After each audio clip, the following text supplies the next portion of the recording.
Bato de la Rosa, hinahagilap na, hindi na matagpuan, hindi na makita. Aba, yan ang ating mga pag-uusapan sa araw na ito. At saka po yung warrant na hawak daw po o yung kopya ni Boying Remulla, mga kababayan. Kaya po kung kayo ay hindi pa nakasubscribe dito sa ating channel, dapat po pindutin nyo na po yung subscribe button upang sa ganon kayo po ay laging ino-notify ni YouTube pag nag-uumpisa na po tayo ng ating mga talakayan, mga bossing. Ano po? At syempre, dating gawi tayo. Di ba, Aviator PH, boss, nagpapatubo na ng buhok yun. Sabi, oy, mamaya pag-usapan natin yan. Syempre, dating gawi tayo, mga kababayan, pagkatapos natin dito sa Mark Ramos channel, didiretso tayo doon mismo sa Birahan PH, mga bossing Chipamo, sir. Tuloy-tuloy lang po. 2 oras, ay, anak ng tinapa, yakang-yaka ni Mark Ramos siya. Kayang-kaya ni Mark Ramos yan. In total, ano, mga bossing? Ngayon, no? Sabi ni, sino ba? Sino yung nagsabi noon kanina? Sabi ni PH, ni Aviator PH, nagpapatubo na ho daw ng buhok itong si Batorne, mga kababayan. Ay, paano mo naman nalaman, boss? No? Meron ka bang litrato? May maipapakita ka ba sa amin na totoo yung sinasabi mo? If ever ba, kung sakali ba na meron kang maipakita na nagpapatubo na ng buhok si Bato de la Rosa upang hindi makilala nung mga maghahagilap sa kanya at nung mga aresto ka sa kanya, ganito ba itsura niya? Oh. Ganyan ba? Naku po.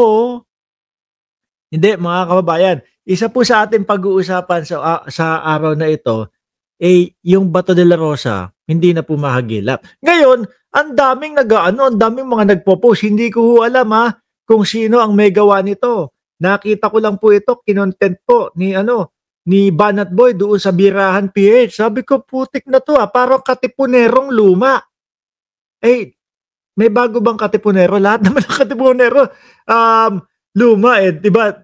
Namuhay nga po yung mga yan nung sinaunang panahon, nung panahon ng ating mga bayani, at isa sila sa ating mga bayani. Tingnan ko lang kung makilala nyo pa ako, ICC wanted.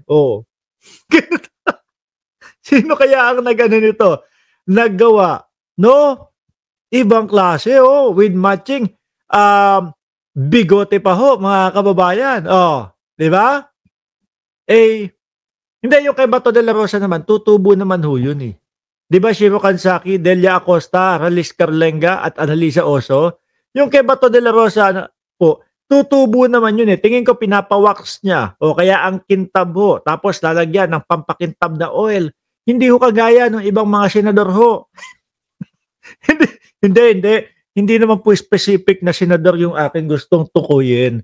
Mga kababayan, hindi naman po. No? Kumbaga, hindi po kagaya ng ibang mga tao na wala na talagang tutubo, mga bossing. Kung sino ka man na gumawa nitong litrato ni Bato de la Rosa, tiyak, mas madaling makukuha o mahuhuli, maaresto si Bato de la Rosa. Bakit? Binigyan mo ng idea Kapag ka ganito at nagpahaba ng buhok si Bato de la Rosa, ganito ang itsura. Kapag ka nagbigote si Bato de la Rosa, ganito ang itsura. Madali hong maaresto. Di ba? Joel Q ng Seresa Post at May Kasiguran. Good morning, Bedasta. Tanagras. Hi. Thank you sa pag-like. Di ba? Sabi ni Ma'am Neng Gigi. Ano yan? Chan ni Bato. Paano maitago? Muscles po yun. No? Muscles po yun. Ma'am Neng Gigi. Tingnan mo, mamaya natin didiinan Sabi ni Aviator PH, si Aviator PH ang nagkomento Nagpapatubo na daw po ng buhok. Ayan yung nakita natin, mga bossing. With, ito hindi lang po basta tubo ng buhok. Lunghir pa po, mga kababayan. Pagkahaba pati ho biguti, mga bossing. Bagay ba kay Bato? Bagay ho kay Bato o ano? No? Pero mamaya, isang tabi na muna natin ito, mga kababayan.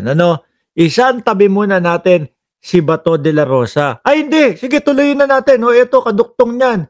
Isang topic lang. Yung paglalagay ng buhok. Kung sino man ang gumawa nitong paglalagay ng buhok Naku po, mga kababayan, ibang klase ka, boss. Oh, eto ha, kasama din itong topic na ito, ang pag-amin ni Bato de la Rosa. Pakinggan nyo. Napatay ko, nagsisisi ako. Oh, di ba? Talagang siya mismo ang nagsasabi na maraming napatay si Boss Bato de la Rosa. At nagsisisi daw nga ho siya. Actually, lahat ng napatay ko, nagsisisi ako. Bakit buhay yan eh. Kahit nag-ano kasama yung tao na yan, ako, after Boss, masasabi nyo kaya yan nung panahon ng tukhang o ngayon nyo lang po nasasabi? Kasi ano ito na, masyado nang umiingay, masyado nang kumakalat yung warrant of arrest ng ICC. Kaya ngayon medyo nagsisisi ka na, di ba? Oh, may makainkwento ako, tapos may mapatay, pupunta ka ako ng simbahan. Hihingi ako ng patay. naku naman. Mapaladasal pala si Bato de la Rosa, hihingi ng tawad agad. Kaya pala ang sabi ho nila mga boss chief amo sir, doon sa mga bata na nadamay at wala namang kinalaman sa droga, ano daw po? Kasama lang daw ano sabi niya doon? Yung English, nalimutan ko Tulungan niyo ako diyan sa comment section. Collateral damage. 'Di ba? Collateral damage. Parang balewala lang. Alam niyo mga kababayan kung etong mga ito talagang seryoso at totoo po talagang nagsisisi sila. Isa lang po ang mamatay ng walang kinalaman sa droga. Hihinto muna nila pansamantala yan. Aalamin nila mismo kung paano masosolusyonan yung problema sa droga nang walang nadadamay na tao. Kaso ang maririnig nating sagot kay Bato de la Rosa, collateral damage. May mga bata, di ba? Yung Kian de los Santos, 17 anyos, nagmamakaawa na, mag-e-exam daw kinabukasan. Ano nangyari? Ayun, binawian ng buhay. Oh, di ba Edong? Kayo, maniniwala ba kayo dito kay Bato de la Rosa? Kaya naku Bato, ang importante, gawin mo na, mag-disguise ka na. Pero, wag yung hawig na hawig nito, ha? Nasa ba yun? Ayaw lumabas. Wag yung hawig na hawig, niyang mahaba ang buhok. Kasi kapag ka naging hawig niyan, alam, kilala ka agad. Nasa ba yun? Ayaw lumabas. O yan, di ba? Type nga kayo dyan sa comment section. Press 1 kung masasabi ninyo na bagay kay Bato de la Rosa yung ganitong haircut, no? Yung medyo hawi sa gitna.